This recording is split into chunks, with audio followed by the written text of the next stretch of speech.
Our final speaker tonight will be Dr. Larry Sabato. Professor Sabato is the founder and director of the University of Virginia Center for Politics, professor of politics at the University of Virginia, and has had visiting appointments at Oxford University and Cambridge University. A Rhodes Scholar, he received his doctorate from Oxford, and he is author or editor of 24 books on American politics.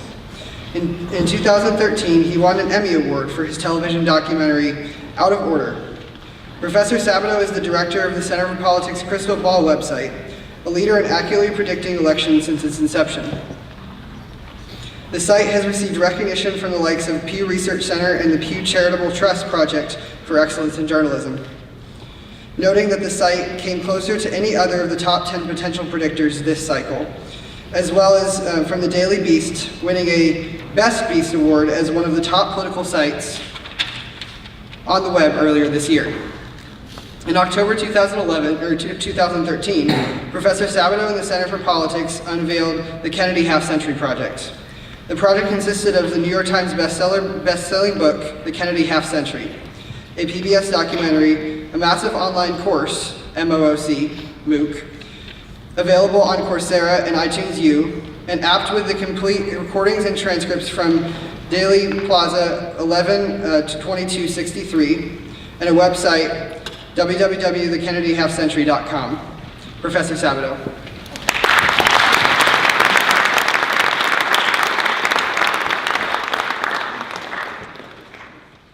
Scott's going to stay here and help me out. I'm operating on one eye tonight, which means I only have one-eye vision, which means I have better vision than a majority of the members of Congress. That's not true. Many of them.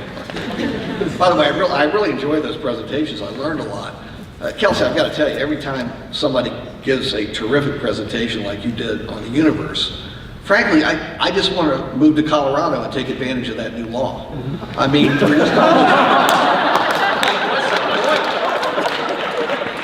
is the point? You know, I mean, why go on? I've got a lot of liquor in Pavilion 4. That may have to do me for tonight. Anyway, it was great. I enjoyed it. I learned a lot. Well, look, one of the great things about being an academic, and I think my colleagues would agree, is you get to scratch your itches. A lot of people don't have that flexibility and ability in life to look into the things you've always wondered about. You have the opportunity to do it. You have the resources to do it. You're, hope, given the time to do it. And one of the itches that I've had really since the 1960s, I hate to admit I was born in the early 50s, but since the 60s, I've been wondering about the Kennedy administration, the Kennedy assassination, the effect of John F. Kennedy on American politics over the last 50 years, because he is still the most popular American president in the post-World War II period, which is incredible when you consider he served less than 3 years. Of course, a lot of it's explained by the assassination, but not all of it. I have a long history with President Kennedy. Never met him, but I was 7 years old in 1960, and I was in a Catholic elementary school. And if you were Catholic, supporting John F. Kennedy was the eighth sacrament. You know, you had to do it, or you're going to hell. It was one or the other. And he became the first Catholic president, so far the only Catholic president. I also saw him 4 days ahead of the election. He came to my city and rode in a motorcade with no guards in front of tens of thousands of people. But it was so exciting, and the people watching it were so excited that my course in life was set from that one incident 4 days before the 1960 election. So these things can matter to a lot of people. So anyway, in any event, I've always been interested in this, and I had the opportunity starting 5 years ago to open up this Kennedy Half-Century Project. And we've done a number of things with it, as Scott was nice enough to mention. We did a 600-page book called The Kennedy Half-Century. We did make the New York Times bestseller list, but there are plenty of copies left, and it makes a wonderful holiday gift. In fact, St. Patrick's Day is coming up, and Kennedy was Irish. So it all fits together. It's kind of an appropriate thing to do. We have the documentary, we have the MOOC. I'm not a tremendous fan of MOOCs, but I did it because President Sullivan asked me to do it. And generally, when your boss asks you to do something, you are very chipper and you say yes. And so I went ahead and did it. I have to admit, I enjoyed the experience. We've just crossed the 100,000 mark. We've had over 100,000 people who've signed up for this course and viewed it either on Coursera or iTunes U, and it's still available on iTunes U for free. It's totally free. It's available to the world, and it's branded University of Virginia. So I think it helps all of us. And we're gonna do it again. We're updating it now. We're gonna offer it again this fall to including students here in a flipped classroom. We're gonna do it again in the spring for students here in a flipped classroom. And I think it'll be a lot of fun. If you're interested in that, send me an email and let me know. And I wanna show you how we advertised it, because this actually encapsulates what we were trying to say about John F. Kennedy, the man, the president, and the legacy.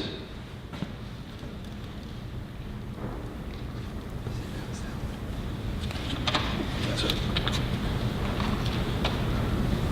We need some sound. Yeah.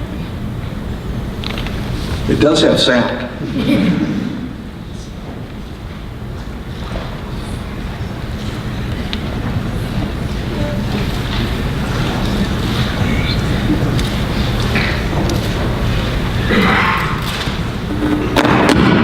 There we go. Let's try it again.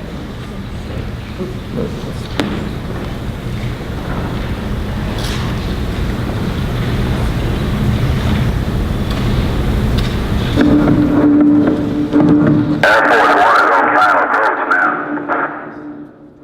Punch on the ground. The morning rain clouds over Dallas were gone, but the clouds over a nation were just beginning to form. The cameras caught Mrs. Kennedy stepping off the plane first. As they came down the plane stairway, a cheer went up from the crowd of spectators. They had been waiting all morning to catch a glimpse of the world's most famous couple. Anyone with a pistol could have fired at them. The agents were relieved when the Kennedys finally climbed into the back seat of their convertible. Everyone in Dallas knew the precise details of the president's route. It had been printed in the newspapers and discussed on local television during the week. Pretty good crowd, baby. Big crowd, yes. The motorcade traveled along Main Street and then turned right onto Houston. Looming directly ahead was the nondescript Texas School Book Depository. Seconds later, the motorcade slowed for an unusual hairpin left turn onto Elm Street. We want a time tunnel to 1963 so we can shout, "Go back to Air Force One." But the celluloid figures can't hear a warning.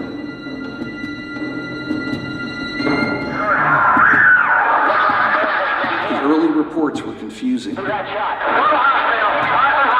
It was difficult to separate fact from rumor. And then the news came. From Dallas, Texas, the flash, apparently official, President Kennedy died at 1 p.m. Central Standard Time. In the blink of an eye, America had changed forever. The youngest elected chief executive in U.S. history became the youngest to die. Political power is created in many ways: winning an election, facing down an enemy, or skillfully riding the waves of popular opinion.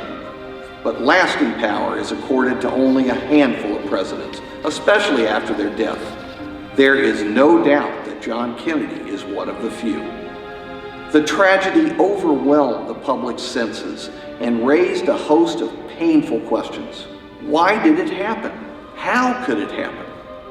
November 22nd, 1963 was so powerful a moment in the national psyche that in the 50 years since the assassination, Democratic and Republican presidents alike have used Kennedy's words and actions in an effort to craft their own political images. Why does Kennedy's influence persist, and will it continue? We'll address these questions and much more as we explore the Kennedy half-century. We had a great group in town, Paladin, that worked with us on that. November 22nd, 1963 was what we call a flashbulb moment. And there are only a few in anybody's life. Certainly Pearl Harbor would count as one, December 7th, 1941, November 22nd. Some of you are old enough to remember 9/11. That was a flashbulb moment. And what is a flashbulb moment? It's something so shocking that it causes your adrenaline to pump and your body goes on high alert, and you remember every single thing that happens, every word that's said to you, every word that you say to others, and it lasts your whole life long. And that's what November 22nd, 1963 was for people in my generation. It was a thunderclap that was heard around the world in a very different time when we didn't have CNN and Fox and MSNBC, recording everything all the time, and you didn't have little cell phones with video. You didn't have much. And so people learned about it from one another or in very unusual circumstances. And we found this one example that I think is just pure audio, and yet it conveys the incredible shock that was heard around the world. This is from the Boston Symphony. They were playing a matinee on Friday, November 22nd. Of course, Kennedy was from Massachusetts. And just as part of the program was ending, the symphony conductor came out and announced what had happened. You'll hear the reaction.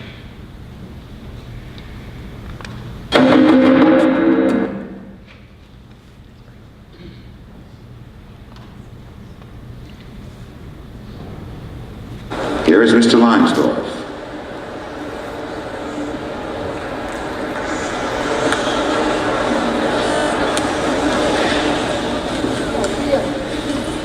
Ladies and gentlemen, we have a press report over the wires.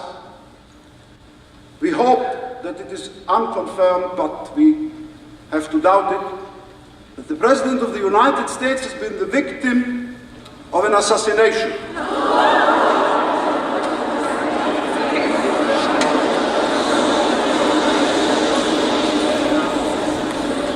We will play the funeral march from Beethoven's Third Symphony.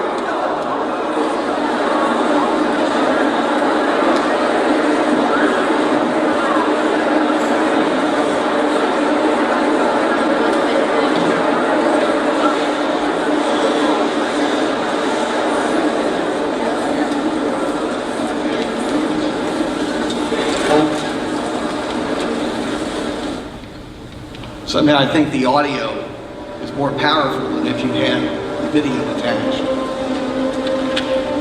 We don't need to hear a funeral march, although you did talk about death. In the course of our study, our 5-year study, we re-interviewed dozens of witnesses who are still living, who were there in Dealey Plaza in the assassination. We talked to loads of experts.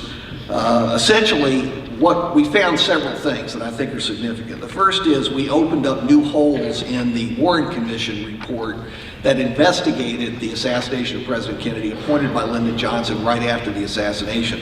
To say they did an incomplete job would be an understatement, though it wasn't the staff's fault. The commission members, including a former CIA officer, a director rather, was determined not to share the full truth with the commission. For example, Lyndon Johnson later said that the Kennedy administration had been running a murder incorporated around the world. Dozens of assassination attempts on Fidel Castro and other world leaders. Kind of a motive, wouldn't you say, for a revenge killing, if in fact that occurred. But the Warren Commission made just so many errors that frankly, no one really believed it, and they still don't. 75% of Americans do not buy the conclusion of the Warren Commission that the assassination was conducted solely by Lee Harvey Oswald. But we also focused, there was a second investigation because the Warren Commission was so inadequate. In the 1970s, the House of Representatives established a select committee on assassinations. They worked for 3 years. They spent millions and millions of dollars. And at the end of their study, because they found a tape recording of what was happening in Dealey Plaza at 12:30 p.m. on November 22nd, the exact moment when President Kennedy was assassinated, they concluded that there were too many shots to have been fired by Oswald alone, and their conclusion was President Kennedy was in fact killed as the result of a conspiracy. Well, I have to admit, I kind of lean in that direction. The problem is, and as an academic, you have to be tough even on people with whom you agree. We did a much more thorough study than they did. Granted, the technologies weren't available in the 1970s, but we hired a terrific group called Sonalus. They do all the Pentagon super secret work with submarines and sound analysis. And we were able to get the original tape out of the National Archives, subject it to extensive tests. It's all online on our website if you'd like to read it. And we've proven beyond a shadow of a doubt that in fact they proved nothing. That the recording was made 2.5 miles away from Dealey Plaza. They totally misinterpreted the data. And so we've blown that second investigation out of the water, which actually tends to support the Warren Commission's conclusion. I wasn't happy to discover that, but I had to report all of it, and it's factual. We also were able, I mentioned that one tape, we were able for the first time to get all of the police tapes out of the National Archives, which believe me, wasn't easy. They're supposed to keep these things for the American public, but they actually keep it for themselves, and we have to work very hard to get this information. We had to go appeal to all different levels. These tapes ran, they're the police broadcasts that were done at police headquarters. And they were done from 9:40 in the morning, long before Air Force One actually landed in Dallas, until after 3 p.m. when Air Force One actually left Dallas after the president was assassinated and the new president was in command of Air Force One.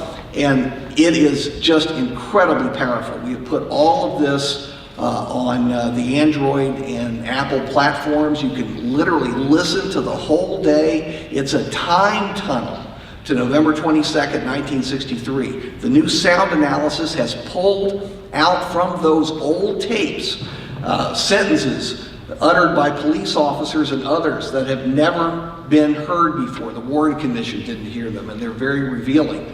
And so that's available to anybody who's interested. But it really is a kind of black box for the crash that occurred on November 22nd. And we have a little video here that I'm going to show you. It's about 3 minutes that gives you a sense of what we learned from the tapes.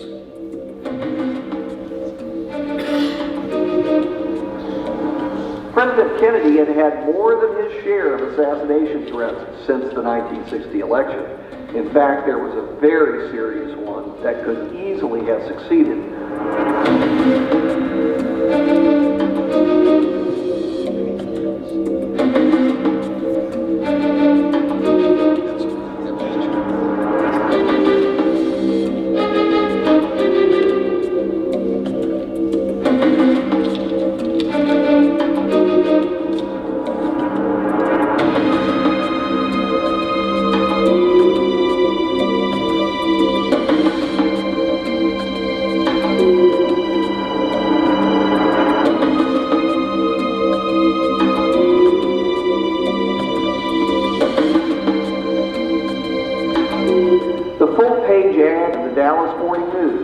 Accused the president of supporting communists and using the Justice Department to silence critics.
Anyone with a pistol could have fired through or over the fence at point blank range.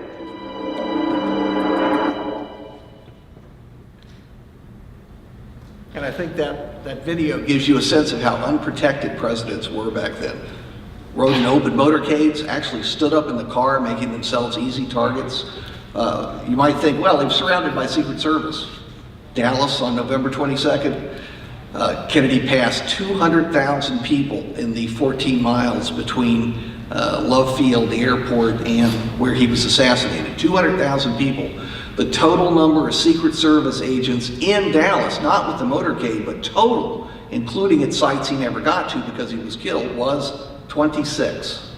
26. And that's why our presidents are so well protected today, and let's hope that they've learned, and I think they have from November 22nd. Well, I don't want to dwell just on the death. I want to finish by saying that in fact most of the book and most of the study was about how Kennedy's 9 successors used his words and deeds to accomplish their own agendas. And the reason for that is President Kennedy had the rare ability to inspire, and his rhetoric lives on. He translates well into the 21st century. I'll bet he translates well into the 22nd century. Very few presidents do. And that's why there are 3,000 memorials to President Kennedy around the globe. Far more than for any other American president. For Lincoln, for Washington, I hate to say this, even Mr. Jefferson. And it's because he inspired so many people. And I want to conclude by showing you a very short excerpt which applies to you, those of you who are students. This applies to you. He uttered them in his inaugural address on January the 20th, 1961, but they carry forward to this current day. Let the word go forth from this time and place to friend and foe alike, that the torch has been passed to a new generation of Americans, so let us begin anew. Remembering on both sides that civility is not a sign of weakness, and sincerity is always subject to proof. Let us never negotiate out of fear, but let us never fear to negotiate. Ask not what your country can do for you, ask what you can do for your country. With a good conscience, our only sure reward, with history the final judge of our deeds, let us go forth to lead the land we love, asking his blessing and his help, but knowing that here on earth, God's work must truly be our own.